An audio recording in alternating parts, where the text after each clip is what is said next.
നമ്മുടെ ഈ ചെറിയ ജീവിതത്തിൽ നമ്മൾ ഒരുപാട് മനുഷ്യരെ കാണാറുണ്ട്. ചിലരെ നമ്മൾ ജീവനേക്കാളേറെ വിശ്വസിക്കും. എന്നാൽ ആ വിശ്വാസത്തിൻ്റെ മേൽ ചതിയുടെ കരിനിഴൽ വീഴുമ്പോൾ തകർന്നു പോകുന്നത് ചിലപ്പോൾ വലിയൊരു കുടുംബത്തിൻ്റെ പ്രതീക്ഷകളായിരിക്കും. ഇന്ന് ഞാൻ പറയുന്നത് തിരുവനന്തപുരം വെങ്ങാനൂരിൽ നിന്ന് കേൾക്കുന്ന മനസ്സിനെ നൊമ്പരപ്പെടുത്തുന്ന ഒരു വലിയ ചതിയുടെ കഥയെക്കുറിച്ചാണ്. ഒരു സുഹൃത്തിനെ വിശ്വസിച്ച് സ്വന്തം ജീവിതം തന്നെ അവസാനിപ്പിക്കേണ്ടി വന്ന രണ്ട് പാവം പെൺകുട്ടികളുടെ കഥ. വെങ്ങാനൂരിലെ ഒരു സ്വകാര്യ പണയ സ്ഥാപനത്തിൽ ജോലി ചെയ്തിരുന്ന അഞ്ജു, ഐശ്വര്യ എന്ന രണ്ട് യുവതികൾ കേവലം 28ഉം 32ഉം വയസ്സും മാത്രം പ്രായമുള്ള തങ്ങളെ കുടുംബത്തിൻ്റെ മുഴുവൻ അത്താണിയായിരുന്ന രണ്ട് പെൺകുട്ടികൾ അവർക്ക് സംഭവിച്ചത് എന്താണെന്നോ?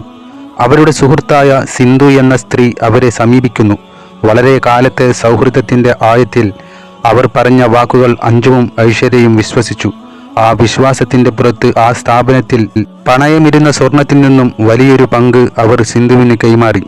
1ഉം 2ഉം പവനല്ല, അഞ്ജുവിൻ്റെ കയ്യിൽ നിന്ന് 20 പവനും ഐശ്വര്യയുടെ കയ്യിൽ നിന്ന് 50 പവനും ചേർന്ന് ആകെ 70 പവനാണ് ഈ സിന്ധു കൈപ്പറ്റിയത്. ആദ്യം കൃത്യമായി കമ്മീഷനും ലാഭവുമൊക്കെ നൽകി വിശ്വസിപ്പിച്ച സിന്ധു പിന്നീട് സ്വർണമെല്ലാം വിൽക്കുകയായിരുന്നു എന്ന് പോലീസ് പറയുന്നു. ഒടുവിൽ യഥാർത്ഥ ഉടമസ്ഥർ സ്വർണം തിരിച്ചെടുക്കാൻ എത്തിയപ്പോഴാണ് ആ വലിയ സത്യം പുറത്തറിയുന്നത്. തങ്ങൾ ചതിക്കപ്പെട്ടിരിക്കുന്നു എന്ന് ആ പെൺകുട്ടികൾ തിരിച്ചറിഞ്ഞു. സാധാരണ കുടുംബത്തിലെ പെൺകുട്ടികളായ ഇവർ ലക്ഷക്കണക്കിന് രൂപയുടെ ഈ ബാധ്യത എങ്ങനെ തീർക്കും, നാളെ ലോകത്തിൻ്റെ മുമ്പിൽ എങ്ങനെ മുഖം കാണിക്കും എന്നറിയാതെ അവർ തകർന്നു പോയിട്ടുണ്ടാകണം. ഒടുവിൽ കടുത്ത മാനസിക വിഷമത്താൽ കഴിഞ്ഞ മാസം 30-ാം തീയതി ഇരുവരും ജീവനൊടുക്കാൻ ശ്രമിച്ചു. കഴിഞ്ഞ ദിവസം അഞ്ജുവും ഇന്ന് ചികിത്സയിലായിരുന്ന ഐശ്വര്യയും ഈ ലോകത്തോട് വിട പറഞ്ഞു. ഒരു സ്ത്രീയുടെ ക്രൂരമായ ചതി കാരണം ഇവിടെ ഇല്ലാതായത് രണ്ട് കുടുംബങ്ങളുടെ സ്വപ്നങ്ങളാണ്. സിന്ധു എന്ന പ്രതി ഇപ്പോൾ പോലീസിന്റെ പിടിയിലാണ്. അവർക്കെതിരെ ഇനിയും ഒരുപാട് സാമ്പത്തിക തട്ടിപ്പ് പരാതികൾ വരുന്നുണ്ട്. നിയമം അതിൻ്റെ വഴിക്ക് പോകുമായിരിക്കാം.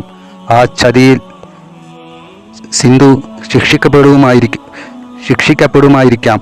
പക്ഷേ നഷ്ടപ്പെട്ട ആ രണ്ട് ജീവനുകൾ ആർക്കെങ്കിലും തിരിച്ചു നൽകാൻ കഴിയുമോ? ഇപ്പോൾ പറയാനുള്ളത് ഒന്ന് മാത്രമാണ്. ഈ ലോകം താൽക്കാലികമാണ്. ഇവിടെ നമ്മൾ നേടുന്ന പണവും പദവിയും ഒന്നും കൂടെ വരില്ല. പക്ഷേ നമ്മൾ ചെയ്യുന്ന ചതിയുടെ ഫലം മറ്റുള്ളവരുടെ കണ്ണീരായി മാറുമ്പോൾ അതിനേക്കാൾ വലിയൊരു പാപം വേറെയില്ല. ആരെയും അന്ധമായി വിശ്വസിക്കാതിരിക്കുക, പ്രത്യേകിച്ച് സാമ്പത്തിക കാര്യങ്ങളിൽ. തങ്ങളുടെ സുഹൃത്തിനോടുള്ള അതിരറ്റ വിശ്വാസത്തിൻ്റെ പുറത്താണ് ആ സ്വർണം അവർ സിന്ധുവിന് കൈമാറിയത്. പക്ഷേ ആ കാരണത്താൽ അവർക്ക് അവരുടെ സ്വന്തം ജീവൻ തന്നെ ത്യജിക്കേണ്ടി വന്നു. ഇത്രയും വലിയൊരു കടബാധ്യത എങ്ങനെ ഞങ്ങൾ തീർക്കും എന്ന മനോവിഷമം തന്നെയാണ് ഈ സ്ത്രീകളെ ഇത്തരമൊരു കാര്യത്തിലേക്ക് എത്തിച്ചത്. ഇതിന് കാരണമായതോ തങ്ങൾ അതിരറ്റ് വിശ്വസിച്ച സ്വന്തം സുഹൃത്ത് തന്നെ. 10ഓളം കേസുകളാണ് ഈ സിന്ധുവിൻ്റെ നേരെ ഇപ്പോൾ ഉയർന്നു വന്നിരിക്കുന്നത്. ആർക്കും ഇത്തരത്തിൽ ഒരു ചതിയിൽപ്പെട്ട് ജീവൻ നഷ്ടപ്പെടാതിരിക്കട്ടെ. അതിന് നമ്മൾ കരുതലോടെ ഇത്തരം കാര്യങ്ങളിൽ ജീവിക്കേണ്ടതുണ്ട്.